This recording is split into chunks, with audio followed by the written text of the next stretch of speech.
Good morning, guys. Oh, Lord. Good morning, guys. I don't know why it's doing that. Okay. Good morning. Welcome to another edition of, you guessed it, Joel Davis Media Network. I'm here laying in bed. I'm actually about to soon get ready for my day at work. But I wanted to talk about some of the things that is going on in the media today that is YouTube friendly. If y'all checked out my broadcast last night, I streamed last night on there. I hope that you guys will check it out on locals and support it. Even though it was only a 26, I think it was 26-minute long video, maybe something like that. I was able to say what I needed to say and call it a day.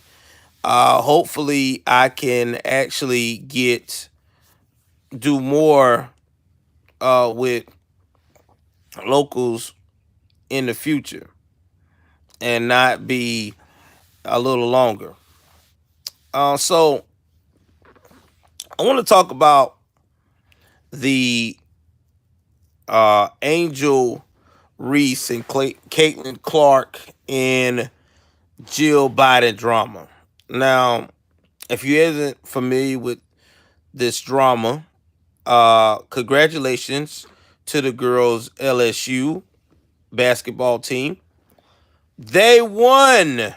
That's right. They won the national championship, second year in a row. Now, you would think them winning this championship that there'll be no controversy, because we never hardly hear any controversy in girls basketball. But it seems like girls sports, women's sports, excuse me, let me be more respectful. Women's sports have arrived. This year there was a lot of beef. There was a lot of jaw jacking. There was a punch out of nowhere because of people talking trash to each other, and emotions couldn't keep in check. Very competitive. This is what men's sports is like. This is what attract people to the sport. People like drama. People like jaw jacking, controversy, trash talk. That what makes sports fun. Women sports is finally getting to that point to be just as aggressive as men. So I think that this may help them out a bit. But we have to discuss the elephant in the room. Okay. Um Angel Reed is 6'3". I wanna say uh she's a guard, maybe. I don't know. I may be off. But she did her thing on the court, and she made it a very horrible night for Caitlin Clark, who also known to talk trash on the court and taunt all of her opponents. Now, the game was not even close. It was, I think, 101-85, something like that. It was a blowout. But you had President Biden's wife, aka Jill Biden. I'm not calling her no damn doctor, because to me, I just don't see it.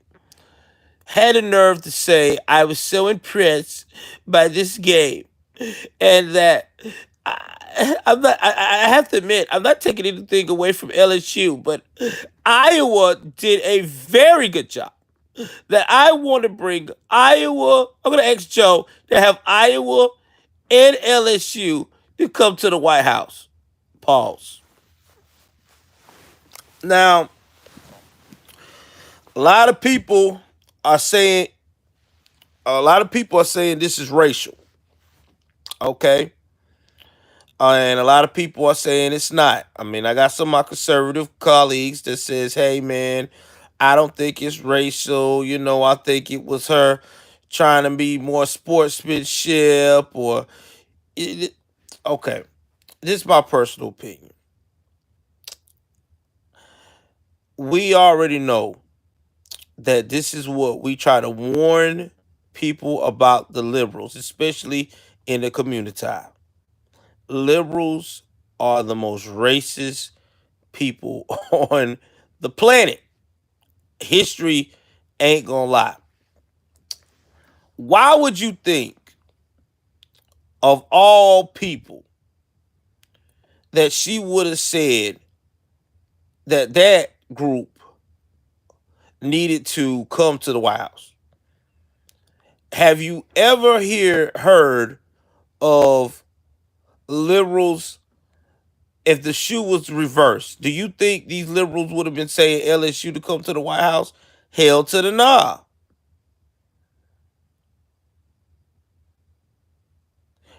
Now, I understand LSU got some white girls on their team. It's fine. I know somebody's going to tell me that argue, but it is predominantly black. I really do feel that uh, Jill was showing you her bigotry because that's what her and Joe Biden has been for years. It's been proven what Joe Biden has said about black folks. I mean, that's why I laugh at all of these people that act so shocked that she's doing this. Now they talk about, well, we voted your husband into the White House and we wanted that doesn't matter to liberals. They don't care because they know why they don't care because they know that you crazy ass community I gotta vote liberal /democrat.com people is going to give them their vote. So they don't care. And this is a perfect example. This is a perfect example. They don't care. And the reason why uh Jill did this is because Jill did felt bad for the Iowa young lady. But see, Jill didn't do no research and she don't care to do any research. I mean, now she's trying to do damage control saying she apologized, but the damage is done because that was a slap in the face. Nobody wants to share the stage with a loser, especially a loser that you're being nice to due to the fact of, you guessed it, the color scale. People don't have time for that. And that's what liberals like to do. That's their divisional thing. They have to create a division and they have to do it with a color scale. So, yes, I have to disagree with all my conservatives out there that tells me, oh, this is not about race. Yes, it is. This was about race to Jill because Jill has been known to be in the circle of racism because she married a racist. I mean, come on now.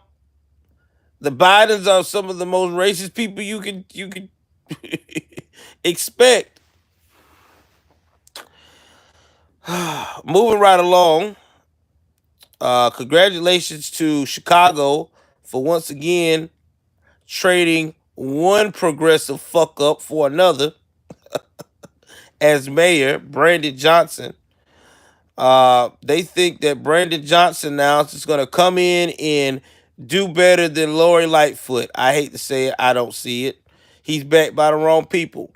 Anybody backed by a liberal like Bernie Sanders or any of those motherfuckers, I don't trust him. I don't think he's going to put law and order. The streets is going to be wild, and he's going to be just as bad as Lori Lightfoot.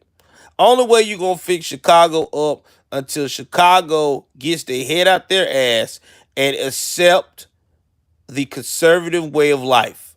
That means hold people accountable. That means clean up your streets. That means put these fuckers in jail. That means arm citizens without having them go through loops and hoops to get a gun, all this stuff, and you will see your violence in your city go down tremendously. That's all you got to do. It's not hard. Y'all don't want to do that though. You want to go out here and baby these liberals, these criminals, excuse me. Now, what you liberals like to do, you like to baby them. And it's sad. So, no, I'm not excited for Chicago. I don't see, I mean, yeah, you got rid of Lori Lightfoot, but what did you get in return? You probably got another Lori Lightfoot Jr. When they say progressive Democrats, I don't get excited.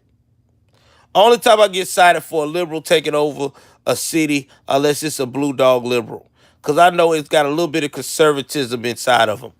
But 9 times out of 10, I know these cities here, it's about to be fucked up again. All right. Now we're going to proceed on with, I couldn't put it all in the title, about my thoughts about what happened with Trump yesterday. I think it's a damn tragedy. We live in a society where we're trying to convict a man with 34 counts of falsifying records that has been proven by the FBI, the Federal Bureau of Investigations, the DOJ, the Department of Justice. All of these people have proven there's nothing there. So now you're wasting taxpayers' dollars in New York City to investigate a former president. Why don't you take that taxpayer money and make Manhattan safe again, Alvin Bragg? But that's too much to ask because Alvin Bragg is too busy playing with the Soros third leg. And I'm going to leave it at that. Can't make this shit up. And all of a sudden, people bragging about him, especially the community. Oh, yeah, Alvin Bragg, man, he going to get his man. He's not going to get nothing. This is what's going to happen. It's going to go get tied up in court, and it's going to get tossed out. Statute of limitations is about to set in soon. I mean, this is dumb. Like, I've never seen nothing like this. Hold on for a second, guys.